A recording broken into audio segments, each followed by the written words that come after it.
ಯಾಕೆ ಹಾಗಿರ್ತಾರೆ? ಯಾವಾಗ್ಲೂ ಸೆಟ್ಕೊಂಡು ವಟ್ವಟ ಅಂತಿರ್ತಾರೆ. ಇವತ್ ಬೆಳಿಗ್ಗೆ ದುಡ್ಗೋಸ್ಕರ ಜಗಳ ಮಾಡಿದ್ರು ಗೊತ್ತಾ? ಏನಂತ?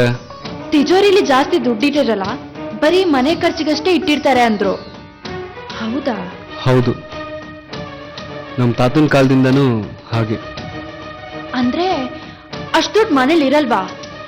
ಯಾರ ಹತ್ರ ಇರುತ್ತೆ? ಟ್ರಸ್ಟಿನ ಧರ್ಮಾಧಿಕಾರಿಗಳಿರ್ತಾರಲ್ಲ, ಅವ್ರ ಮಕ್ಕಳಿದ್ರೆ ಅಥವಾ ಅವ್ರ ಮಕ್ಕಳಾದ್ರೆ ಅವ್ರಿಗೆ ಸಿಗುತ್ತೆ.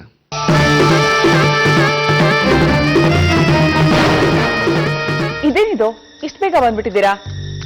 ಫಿಲ್ಮ್ ಚೆನ್ನಾಗಿರ್ಲಿಲ್ವಾ? ಅಥವಾ ಫಿಲ್ಮ್ಗೆ ಹೋಗ್ಲಿಲ್ವಾ? ರಾಧಿಕಾನು ಮನೆಗೆ ಬೇಗ ಬಂದ್ಬಿಟ್ಲು. ಏನ್ ಸಮಾಚಾರ?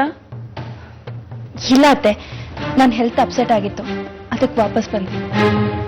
ವಿಶಾಖನ್ ಜೊತೆ ದೇವಸ್ಥಾನಕ್ಕೆ ಬಂದಿದ್ರಾ? ಹೌದು. ಮತ್ತೆ ಯಾಕೆ ಹೇಳ್ದೆ ಕೇಳ್ದೆ ಅಲ್ಲಿಂದ ವಾಪಸ್ ಬಂದ್ರೆ? ಅದು ನೀವಿಬ್ರು ಗಂಡ ಹೆಂಡತಿ ಹೋಗ್ಬೇಕು ಅಂತ ಅನ್ಕೊಂಡಿದ್ರಿ. ಮಧ್ಯ ನಾನಿರೋದು ಸರಿಯಲ್ಲ ಅಂತ ವಾಪಸ್ ಬಂದೆ. ಅಲ್ಲೇನಾಯ್ತು ಗೊತ್ತಾ ಇವತ್ತು? ನಾನು ನಿಮ್ಗೆ ಹೇಳ್ತಿರ್ತೀನಿ ನೋಡಿ, ಒಂದು ಹುಡುಗಿನ ಪ್ರೀತಿಸ್ತಾ ಇದ್ದೀನಿ ಅಂತ. ಆ ಹುಡುಗಿ ನೋಡ್ದೆ, ಅದೇ ನನ್ನ ಡ್ರೀಮ್ ಗರ್ಲ್. ಆಶ್ಚರ್ಯ, ನನಗೆ ಗೊತ್ತಾಗಿದ್ರೆ ಏನು ಮಾಡಕ್ಕಾಗ್ತಿರ್ಲಿಲ್ಲ ಬಿಡಿ. ಅವಳು ನನ್ನ ನೋಡ್ತಿದ್ದಂಗೆ ಮಾಯ ಆಗ್ಬಿಡ್ತಾಳೆ. ಈಗ ನೀವು ಮಾಯ ಆದ್ರಲ್ಲ ಹಾಗೆ.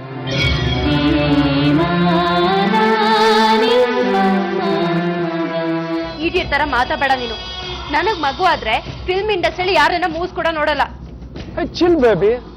ಈಗ ಐಶ್ವರ್ಯಗೂ ಮಗು ಆಗಿಲ್ವಾ? ಕಾಜಲ್ಗೆ ಮಗು ಇಲ್ವಾ? ಎಮ್ಮಮ್ಮಲ್ಲಿನೇ ನೋಡು, ಅವಳ ಮಕ್ಕಳಿಗಿಂತ ಸೂಪರ್ ಆಗಿಲ್ವಾ? ಹೇ, ಮಗು ಆದ್ರೆ ದುಡ್ಡು ಸಿಗುತ್ತೆ ಅಂದ್ರೆ ಯೋಚನೆನೇ ಮಾಡ್ಬೇಡ. Just go head. ಓಕೆ? ಈಗ ರಿಸೆಷನ್ ಬೇರೆ, ಯಾರ ಕೈಯಲ್ಲೂ ದುಡ್ಡಿಲ್ಲ. ಪ್ರೊಡ್ಯೂಸರ್ ಬೇರೆ ಫಿಲಂ ಲ್ಯಾಂಡ್ಗೆ ದುಡ್ಡು ಹಾಕೋಕೆ ಹೆದರ್ತಿದ್ದಾರೆ. ಬರೀ ರಿಯಲ್ ಎಸ್ಟೇಟು, ಸೈಟು, ಅದು ಇದು ಅಂತಿದ್ದಾರೆ. ಬೇರೆ ದಾರಿನೇ ಇಲ್ಲ ವಿಶಾಖ. ಸರಿ, ನಾನು ಹಿಂಗೆ ಆಮೇಲೆ ಕಾಲ್ ಮಾಡ್ತೀನಿ. ಅತ್ತೆ, ಮಗು ಆದ್ರೆ ಈಗಿದ್ದಾಗ ಇರಕ್ಕಾಗಲ್ಲ ಅಲ್ವಾ? ಇಲ್ಲಮ್ಮ, ಇದಕ್ಕಿಂತ ತುಂಬಾ ಚೆನ್ನಾಗಿರ್ಬೋದು. ಎಲ್ರೂ ನಿನ್ನ ಮಹಾರಾಣಿ ತರ ನೋಡ್ಕೊಳ್ತಾರೆ.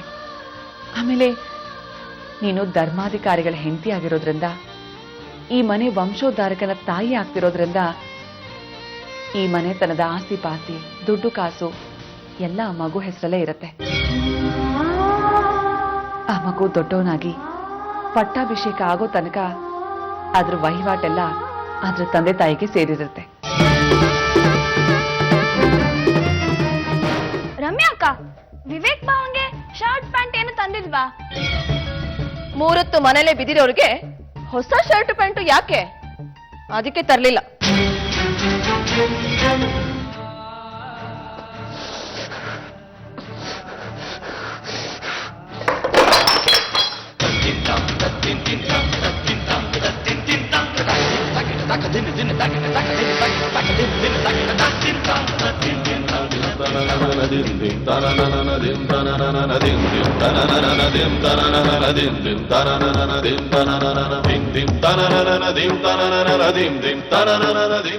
I'm sorry. ನಾನು ನನ್ನ ತಪ್ಪನೆಲ್ಲ ತಿದ್ಕೊಂಡು ಬದಲಾಗಬೇಕು ಅಂತಿದ್ದೀನಿ. ಇನ್ಮೇಲೆ ನಿಮ್ಗೊಳ್ಳೆ ಹೆಂಡತಿ ಆಗಿರ್ತೀನಿ.